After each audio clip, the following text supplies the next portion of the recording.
Jaya Radha Madhava Kunja Bihari.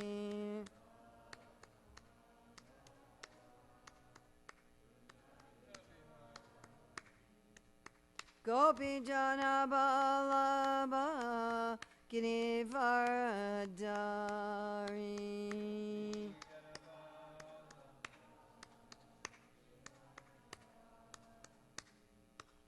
Gopi Jana Ballabha Girivaradari.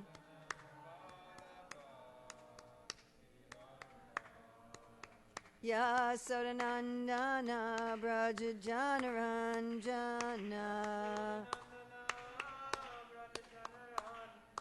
Jasodanandana Braja Janaranjana.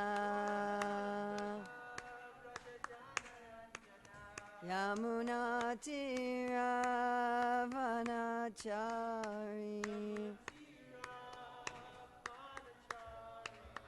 Yamuna Tiravanachari.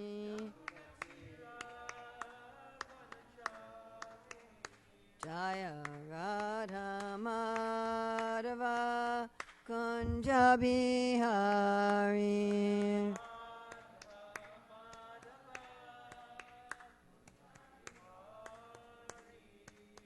Gopi Jana Ballabha Girivaradari.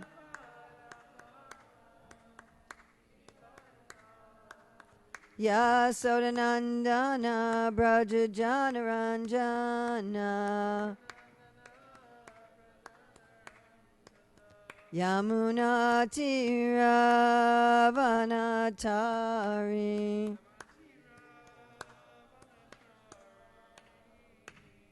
Jayam Vishnupad Paramahamsa Parivrajikacharya Asatara Satashri Srimad His Divine Grace A.C. Bhaktivedanta Swami Maharaj Prabhupada Ki Jai. ISKCON Founder Acharya Srila Prabhupada Ki Jai.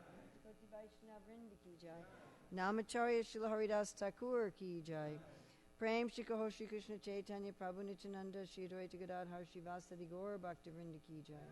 Shri Shri Radha Krishna Gopinath Shai Mukunda Radha Kunda Giri Govardhan Ki Jai. Vrindavan Dham Ki Jai, Mathura Dham Ki Jai, Navadvip Mayapur Dham Ki Jai, Jagannath Puri Dham Ki Jai, Gangamai Jamuna Devi Ki Jai, Bhakti Devi Ki Jai, Tulsi Maharani Ki Jai, Samaveta Bhakta Vrinda Ki Jai, Gaur Premanande. All glories to the assembled devotees. All glories to the assembled devotees. All glories to the assembled devotees. All glories to Sri Guru and Gauranga. All glories to Srila Prabhupada. Nama Om Vishnupadaya Krishna Prastaya Bhutale Srimate Bhaktivedanta Swami Niti Namane. Namaste Saraswati Deve Gauravani Pacharne Nivasesa Sanyavadi Paskachade Satarne. Vandeham Shri Guru Shri Yuta Padakamalam Shri Gurun Vaishnavamscha Shri Rupam Sagrajatam Sahagana Raganatam Vitam Sam Sajivam Sadvoitam Sadvadutam Parijana Sahita Krishna Chaitanya Devam Shri Radha Krishna Padam Sahagana Lalita Shri Vishakam Vitamscha Panchakapachi Vishaki Pasindabhya Vachapati Chanam Pavanevya Vaishnavya Namo Namaha. Om Namo Bhagavate Vasudevaya. Om Namo Bhagavate Vasudevaya.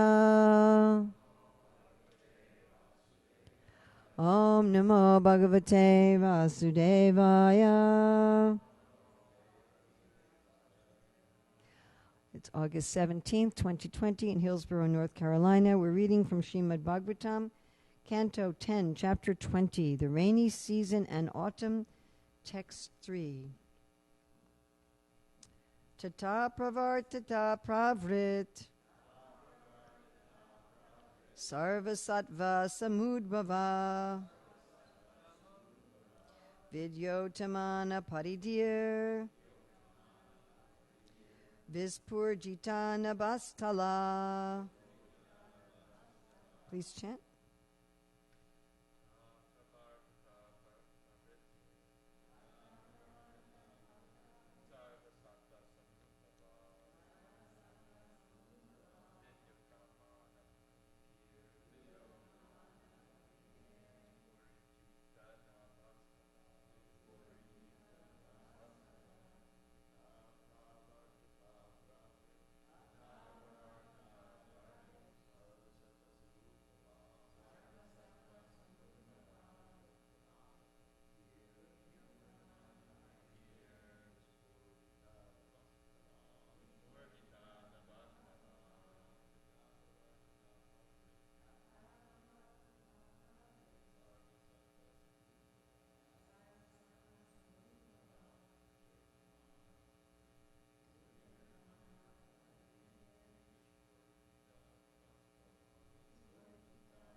Tata.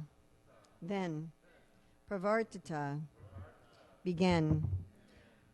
Pravrit. The rainy season. Sarvasattva. Of all living beings. Samudbhava. The source of generation. Vyotamana.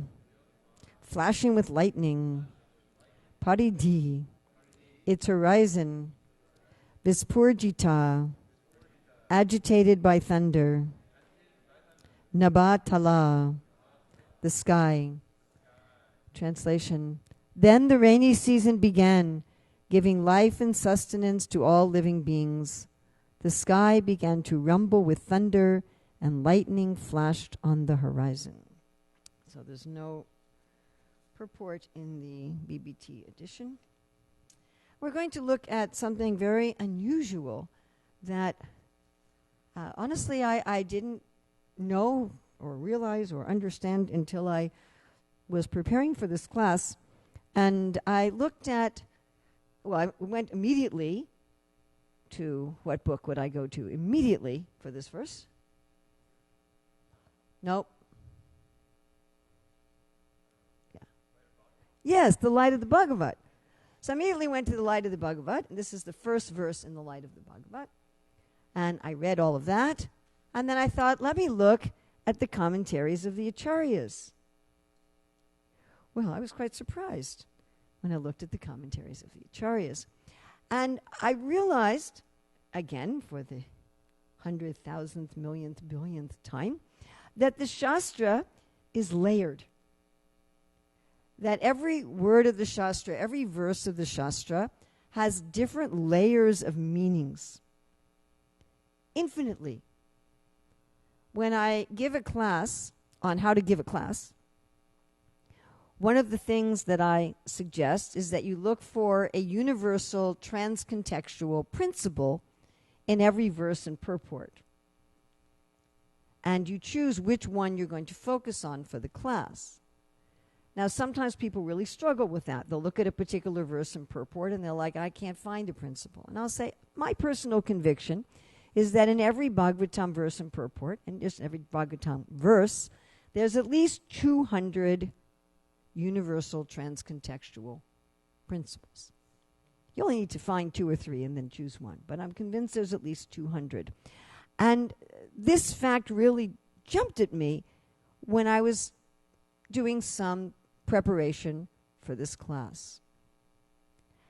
Not only did I gain a deeper appreciation for the Bhagavatam itself and its layers of meaning, but also I gained a deeper appreciation for His Divine Grace A.C. Bhaktivedanta Swami Srila Prabhupada and his personal realization and his personal understanding of the Shastras.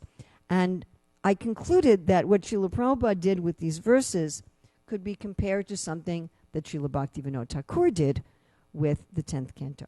So let's first look at commentaries of our previous acharyas on this verse. So we have Sridhar Swami, who says, the rainy season, in which is the generation of all living beings, both on terms of their birth and in terms of their livelihood. That season in which the paridis, the beauty of halos and so on, were glowing, in which the sky was agitated. So halos, you know, when it rains, you get, of course, rainbows, and then you also get like halos around the moon. So in the 6 seasons of Vrindavan, there's 2 wet seasons. One is the rainy season, and one is the second winter season, which for reasons I don't really understand, our modern translators like Kushakrata Prabhu and Bhanu Swami have translated as a dewy season. But when I'm in Vrindavan, I wouldn't call it dewy, I would call it foggy. So that when you go early, right? You go early in the morning and there's this dense fog that rolls in. So that's also this wetness in the season. Going to Sanatana Goswami. In order to describe the pastimes of the Supreme Lord during the rainy season and at the autumn, which have now arrived in sequence with the idea that by manifestation of the beauty of the rainy season and the autumn in Sri Vrindavan, the two Supreme Lords will engage in special pastimes. Thus, these two seasons are described, beginning with the verse that starts Tataha and continuing to the end of this chapter. Thus, it is to be understood by this that this description is as tracing from the beginning of the two seasons up until their end in chronological sequence, especially glowing, becoming manifest, the direction in which the season, because the sun, being hidden by the clouds rising up at the beginning of the monsoon, is casting its rays at long distances. Furthermore, in which season the sky is clearly visible, because of the diminishing of the oppressive intensity of the sun's heat.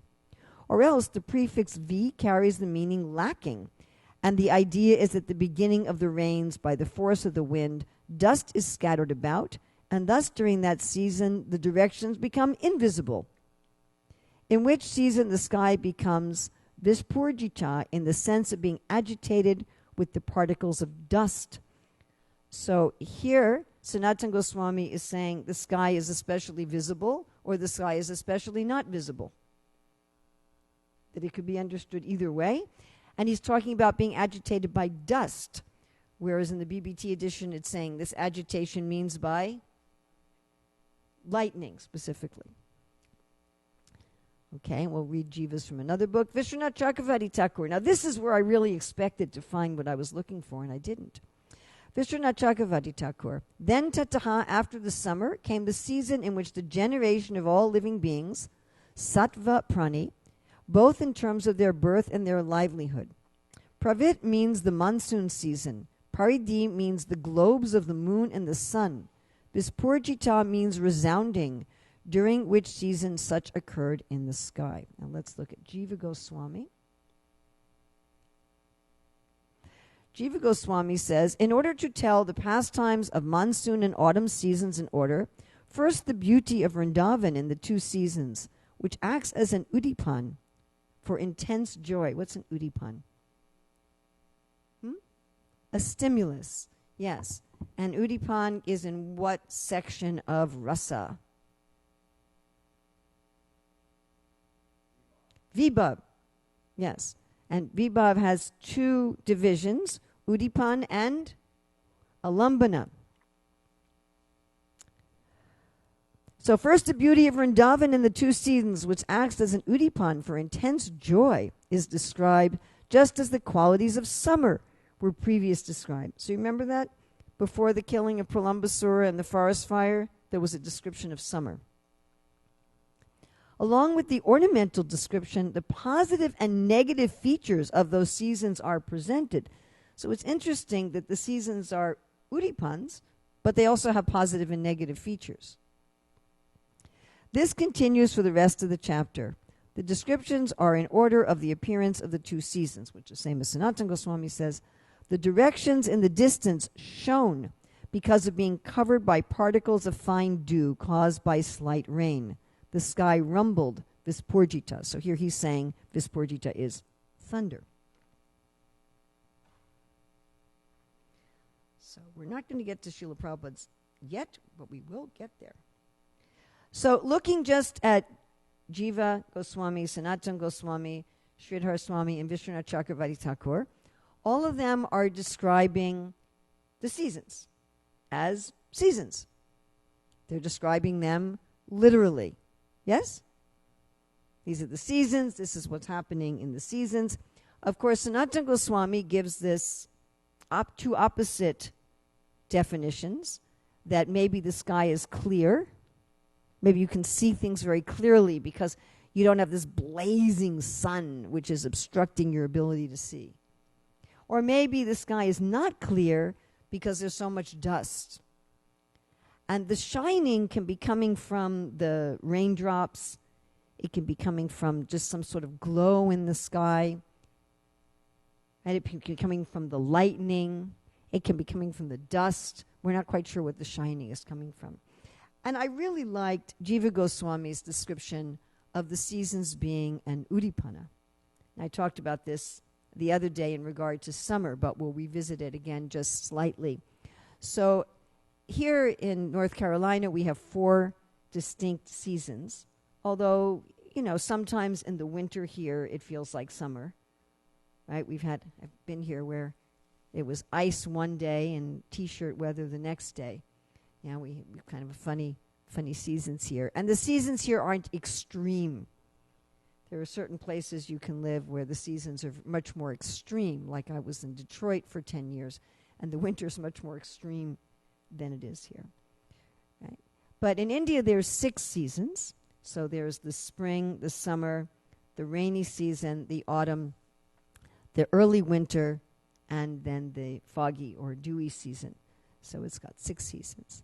And as I said last time, once when I was in India, some devotees driving me to the airport during the rainy season, they said, "Is it the rainy season now in your country?" And I said, "No, we don't have a rainy season." And they were quiet for like 5 minutes, and then they said, "Do you get enough rain?" And I was living here at the time, and I said, "Oh yeah, we get plenty of rain." And then they were thinking about this for a long time, and then they said, "Well, when does it rain?" And I said, "It can rain anytime." And again, they were quiet for a long time, and they said, "How do you know when to bring an umbrella?" It was just such a paradigm shift for them that we didn't have a rainy season. Yeah. Now, these seasons, it's interesting because on this planet we have different places with different kind of seasons. As I mentioned in the other class, on the big island of Hawaii, there's 30 different climate regions on that. We call it the big island, but it's a very small island. It takes you an hour and a half to drive over it and 4 hours to drive the circumference of it. And there's 30 different climate regions in that one island. It's only missing 2 of the world's climate regions. So you can experience most of the seasons just by driving around the island. And for example, in the wintertime, the devotees, and lots of people, not just the devotees, they drive up the mountains, which are, of course, volcanoes, and they collect the snow. So we're having a birthday party for some devotees on the beach, and some devotees took pickup trucks, drove up the mountain, filled up the pickup trucks with snow, drove down the mountain, and then we had a snowball fight on the beach. So Srila Prabhupada was asked once, "Is there snow in the spiritual world?" And at first he said no. And then he paused for a few minutes and he said, "Yes, there is, but it is not inconvenient." Right? Not like in Detroit where you got stuck in the snow 3 times a winter and, you had to hire someone to shovel your driveway before you could go to Mangalartik, and you had to, scrape the ice off your windshield. So the rainy season in India also has its inconveniences, right? Mars, you were talking about how all of a sudden the water was like up to your chest. Yeah. I had that experience at Radhakund in the rainy season. We were walking around, it's raining, and in 2 seconds, the water was up to my knees. It was just raining, then shoo, all the drains backed up. So, which was rather unpleasant. So, these different seasons have their positives and negatives, isn't it? Right? I mean, it's nice this time of year. You don't need to wear a sweater or jumper for those of you in the UK who may be listening. You don't need to put on your socks. You can just put on your flip-flops and go outside. You can go swimming. But then it's too hot. And there are mosquitoes, and pretty soon there's going to be wasps. Right? So there's this positive and negatives. But interestingly enough, the positives and negatives of the seasons spiritually are both udipans. Even the so-called negative things are udipans. So let's look just briefly at what is an udipan. So in order to have rasa, in order to have taste, rasa can mean a taste like sweet, salty, sour, bitter, pungent, astringent, or now they have an unimadi or something like that. But in order to have these tastes, when you eat something, and there's, according to Ayurveda, there's a rasa that takes place in your tongue and another one that takes place in the stomach. Right? This is what gives enjoyment to food. Like one of the symptoms of COVID is you can lose your sense of taste and smell. And some devotees who got it, they said, everything tasted like cardboard. Right? Or Shiva Ramarj does the Katyayani Vrat every year. And he makes this, khichdi with mung beans and rice without salt or spices. And that's all he eats for a month. And he said it's like eating solid air. right? So a lot of the food is coming from rasa, is coming from this taste. And rasayana is food that is picked, tree ripened or vine ripened, locally grown or, of course, organically grown, and is immediately digested by the body and turned into nourishment in the body. The holy name is also called a rasayana. So in order to have rasa, you have to have your basic relationship. You know, are you Krishna's friend? Are you Krishna's beloved? Are you Krishna's parent? Are you Krishna's servant? Then you have to have the way you express that relationship, your anubhav. Do you go and give Krishna a hug? Do you pat him on the head? Do you touch his feet? Do you decorate the kunjas? Do you cook in the kitchen? You have the sattvika bhavas, which are the spontaneous manifestations of the relationship. You know, your hair stand on end and you shiver and, you know, things that just happen spontaneously. Then you have the transitory emotions. You know, you may feel parental towards Krishna and you may feel compassion towards him, but sometimes you might feel angry towards him, like Madhya Yasoda got angry at Krishna. So that's the Vyabhichari bhavas. And then you have what's called the vibhav. So vibhav is the impetus for the relationship. So this is the alambana, which is the support, which is divided into two. The Vishaya, Krishna himself. I mean, we have the relationship because of Krishna, right? Yeah, okay. Right? If I'm your friend, a lot of the impetus for my relationship with you is you. Then we have the Ashraya, that is devotees who have a similar relationship. Just like in a family, the love of your husband for your child increases your love for your child. The love of your wife for your child increases your love for your child. The love of your mother for your child. Right? Like if I'm visiting Padma and Sri Arjuna and we're playing with Abhimanyu, you know, my love for Abhimanyu, Champaka's love for Abhimanyu, Sri Arjuna's love for Abhimanyu, all increases Padma's love for Abhimanyu. Does that make sense to everybody? Right? So that's the Ashraya. And then there's the Udipans, the specific things that bring out feelings of love. You know, the child says, my dear father, may I please have some water? He actually says that. And then you go, oh. Right? Your heart melts in that. That feeling of parental love becomes stimulated. So one of the Udipans is the seasons. Now, Bhaktivinoda writes about how he especially finds what season to be an Udipan in his songs. Spring. Yes. And in fact, spring has the same name as Krishna. It's often called Madhava. But all of the 6 seasons are Udipans. And even the so-called negative aspects. When it's raining, the Lord and his beloved go under a cape. Right? Or the cowherd boys and Krishna go into a cave. And that becomes a stimulus. You know, you're in the cave watching the rain. Right? So even that's a so-called negative that pushes you into the cave. Or maybe you even get all wet, and that's fun, playing in the rain, right? Maybe not to the parents. You know, maybe the cowherd boys come home and, why you got all wet in the rain? But to the boys, that increases their love for Krishna. Now let's look at how Srila Prabhupada talks about this verse. So this is some light of the Bhagavata. And this is how Srila Prabhupada translates this verse in light of the Bhagavata. The arrival of clouds accompanied by thunder and flashes of lightning all over the sky provides a picture of life-giving hope. Covered by deep bluish clouds, the sky appears artificially dressed. The thunder and lightning within the clouds are signs of hope for a new way of life. And what Srila Prabhupada writes, as his commentary, the serene sky, limitlessly expansive, is compared to the absolute truth.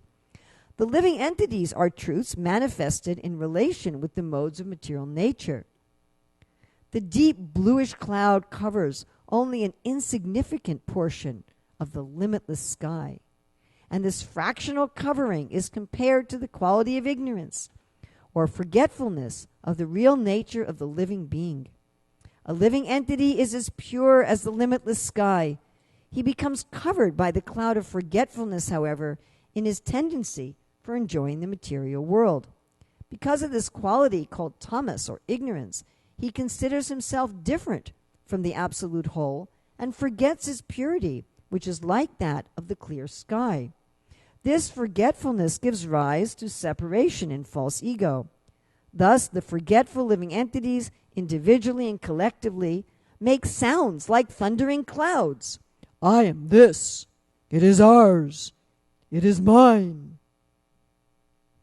This mood of false separation is called the quality of rajas, and it gives rise to a creative force for separate lordship over the mode of tamas. The flash of lightning is the only beam of hope that can lead one to the path of knowledge, and therefore it is compared to the mode of sattva, or goodness. All right, little quiz here. What's the comparison to tamas, or ignorance? The cloud. To rajas, or passion.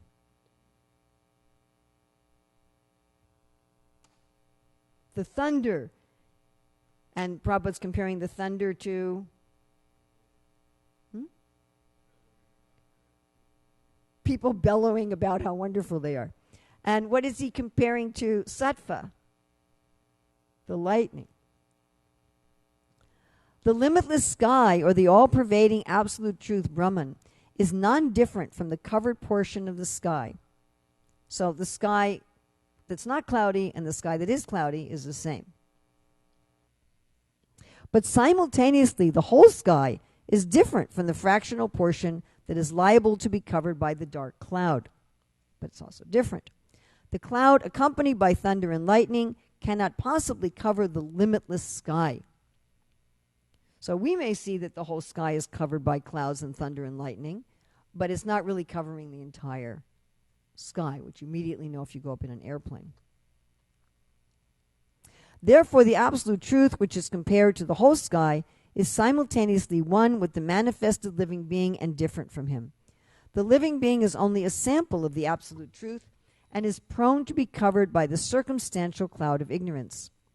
There are two parties of philosophers, generally known as the monist and the dualist.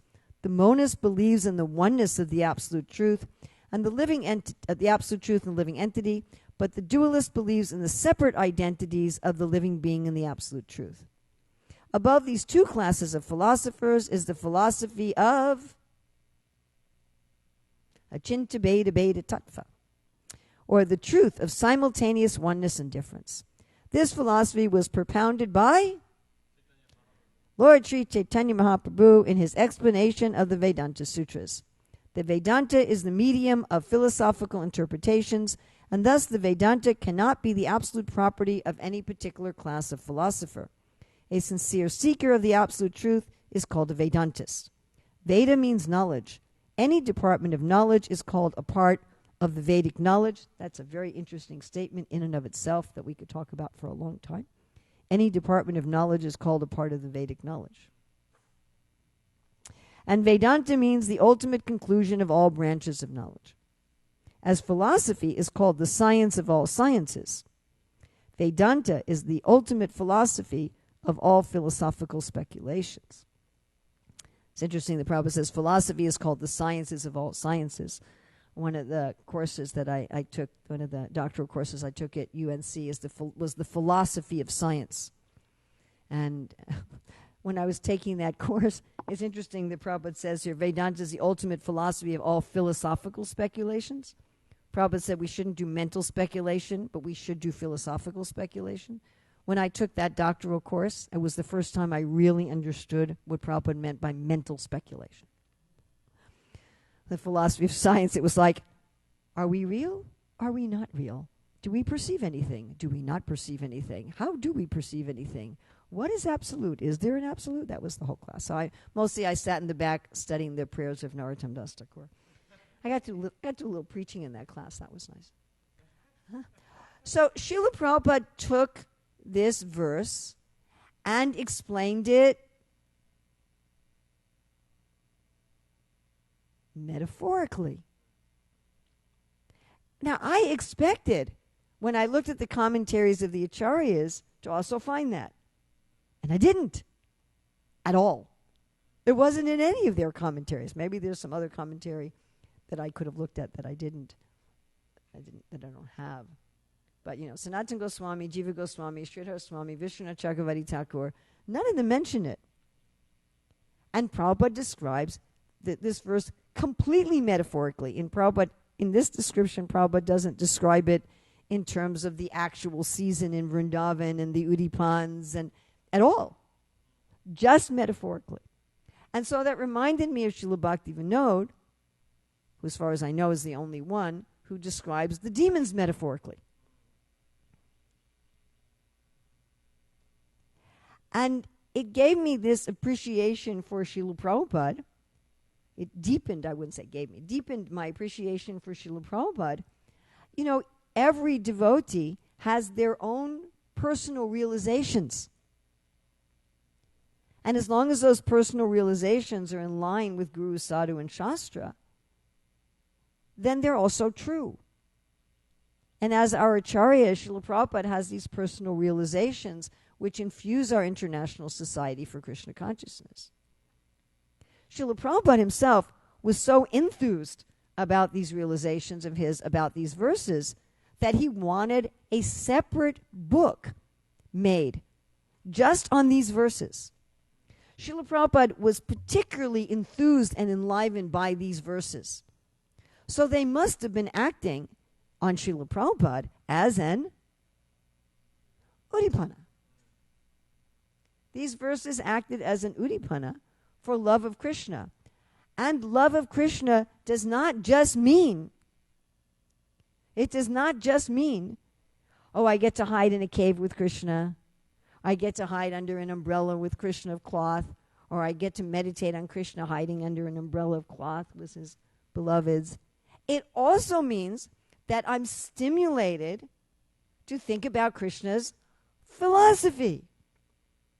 Because we fall in love with Krishna not just because he's the most beautiful person in creation, not just because he's the strongest, not just because he's the most intelligent, not just because he's the most renounced, not just because he's our dearmost friend, but also because he's the wisest. And he speaks wonderful philosophy. Srila Prabhupada here is using these verses as an Udipana specifically to deepen his appreciation for Sri Chaitanya Mahaprabhu. How Sri Chaitanya Mahaprabhu preached Achintya Bheda Bheda Tattva. Other philosophers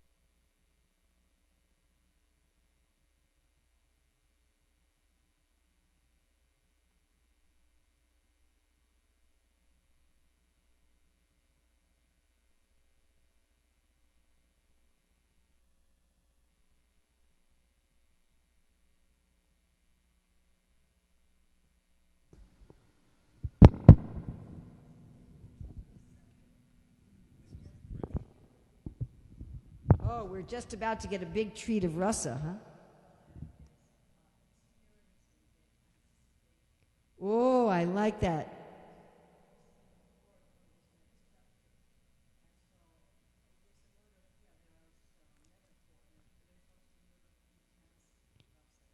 Wow, so Rudrani is saying how Srila Prabhupada is experiencing this intense rasa of appreciation for the upcoming chapters, right? 21. These are yes, very much like that. But just to briefly mention about Achintya Bheda Bheda Tattva, you have in English, we have the terms transcendent and immanent. So those who preach immanence say that God is everywhere and everything. The microphone is God, the floor is God, the chair is God. On one level, that's true. Krishna is everything, everything is Krishna. Krishna's energies and Krishna are not different. All these descriptions of the universe as the body of God, how Krishna is manifest in everything. But the problem is, if God is everywhere and everything, how do you function?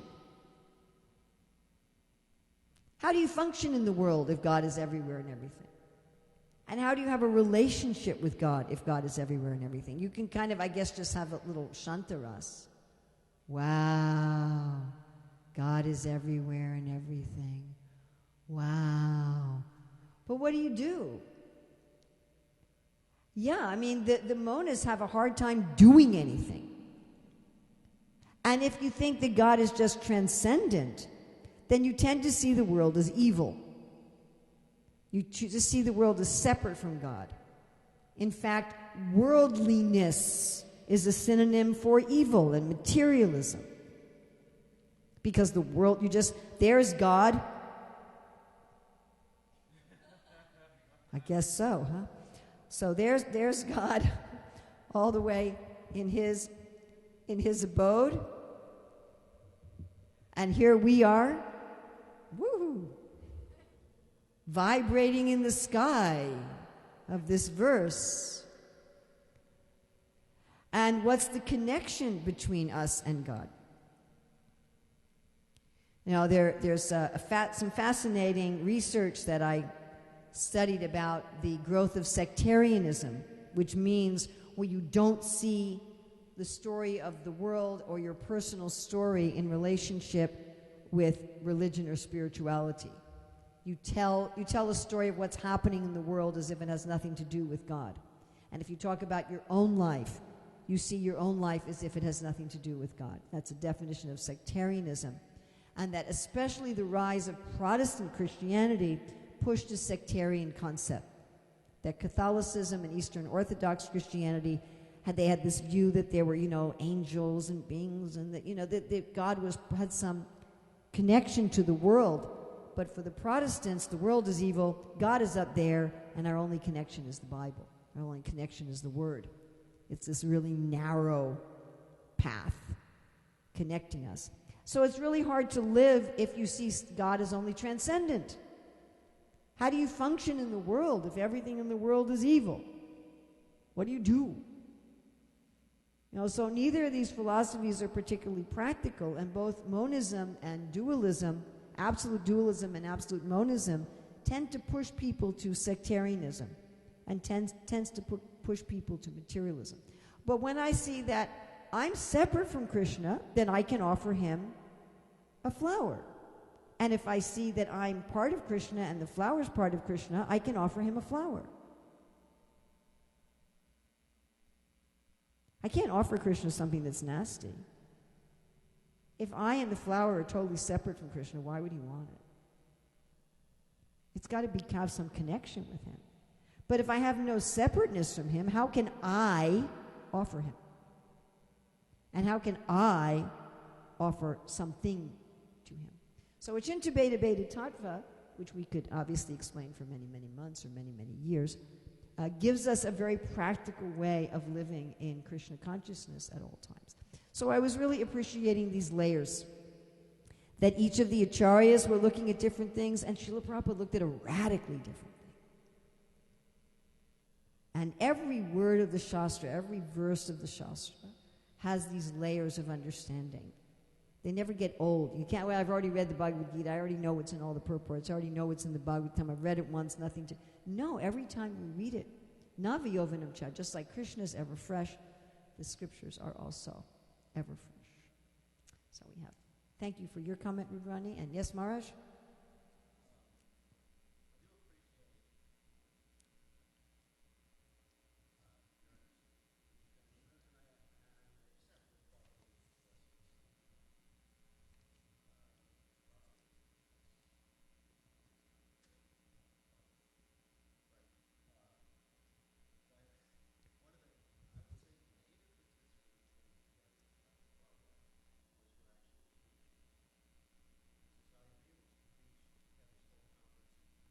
Yes.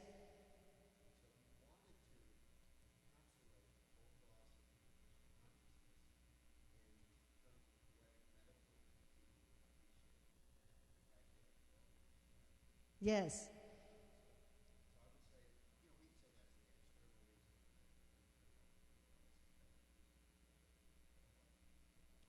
So Maharaj, for those of you who are listening online, Maharaj was bringing out that Prabhupada's impetus for this was to preach in Japan and to use these verses as an expansion of philosophy. Well, thank you for bringing that up, Maharaj, because when I was saying that I specifically felt this was an Udipan for Prabhupada appreciating Krishna in the form of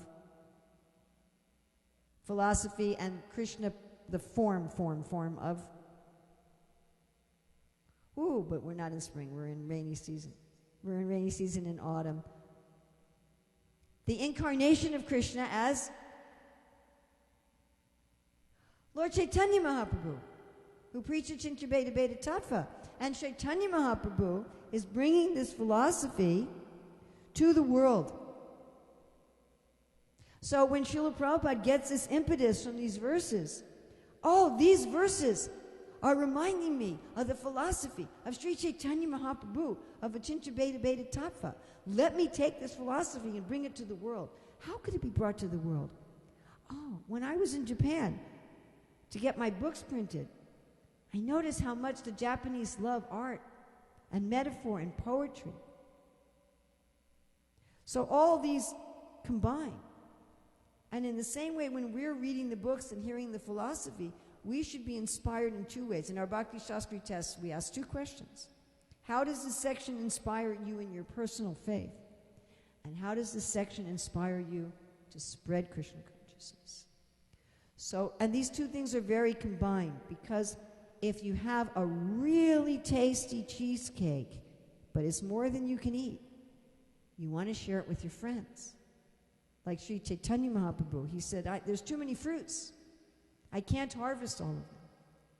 So Srila Prabhupada, in reading these verses, became inspired in a way that not only deepened his own appreciation for the Bhagavatam, his own appreciation for Krishna, and specifically his appreciation for Chaitanya Mahaprabhu, but inspired him in a way that he could take Chaitanya Mahaprabhu's instruction of spreading this to every culture of the world and come up with a very universal yet culturally specific way of doing that. So thank you, Maharaj. And as we go through these verses, I assume that we're going to go deeper into the light of the Bhagavat also, yes? Is that our plan? Sorry.